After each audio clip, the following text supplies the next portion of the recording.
നമ്മുടെ ഓരോ ഏജ് ഗ്രൂപ്പിലും നമുക്ക് എത്രമാത്രം ഫിസിക്കൽ ആക്ടിവിറ്റി വേണം?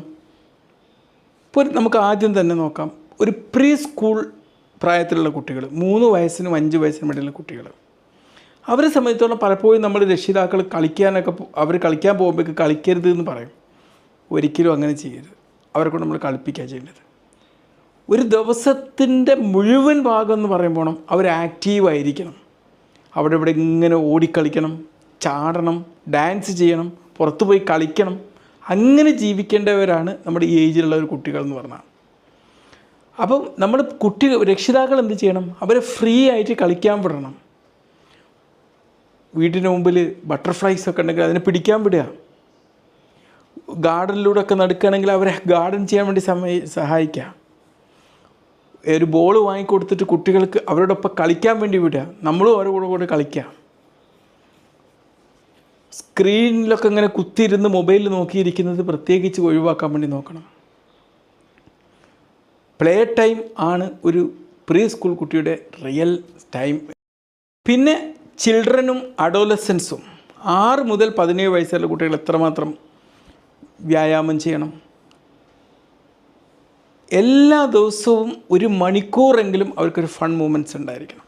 എയറോബിക് എക്സസൈസുകൾ ചെയ്യാം.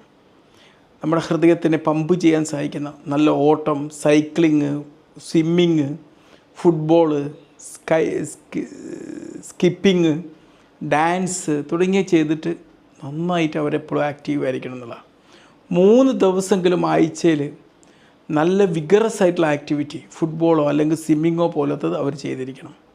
പിന്നെ മസിൽ സ്ട്രെങ്ത് ചെയ്യുന്ന എക്സസൈസുകൾ അവർ ചെയ്തിരിക്കണം. ക്ലൈംബ് ചെയ്യുക, പുഷപ്പ് ചെയ്യുക, യോഗ ചെയ്യുക. വേണമെങ്കിൽ ഒരു വീട്ടിൽ കിണറൊക്കെ ഉണ്ടെങ്കിൽ കിണറിൽ പോയിട്ട് വെള്ളം കോരി, പിന്നെ എല്ലുകൾ സ്ട്രെങ്തൻ ചെയ്യാൻ വേണ്ടിയുള്ള വ്യായാമങ്ങൾ ചെയ്യണം. ജമ്പിങ് റോപ്പ്, വള്ളിച്ചാട്ടം, ഓടുക, ഫുട്ബോള്, ഇങ്ങനത്തെ എക്സസൈസുകൾ ഒരു 3 ദിവസമെങ്കിലും ആഴ്ചയിൽ ചെയ്തിരിക്കണം. ഇനി മുതിർന്ന വ്യക്തികൾക്ക് എത്ര വ്യായാമം വേണ്ടത്? എനിക്ക് പറയാനുള്ള ഒന്നേ ഉള്ളൂ, കൂടുതൽ ചലിക്കുക, കുറച്ചിരിക്കുക. കുറച്ച് വ്യായാമം കിട്ടിയാൽ പോലും അത് നല്ലതാണ്. ആഴ്ചയിൽ കുറഞ്ഞത് 150 തൊട്ട് 300 മിനിറ്റ് വരെ മോഡറേറ്റ്, മിതമായിട്ടുള്ള വ്യായാമങ്ങൾ ചെയ്യണം.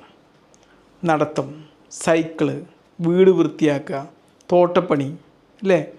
അല്ലെങ്കിൽ 75 മിനിറ്റ് തൊട്ട് 150 മിനിറ്റ് വരെ വളരെ ശക്തമായിട്ടുള്ള ഫിസിക്കൽ ആക്ടിവിറ്റി, ജോഗിങ്, നീന്തൽ, ഫുട്ബോൾ.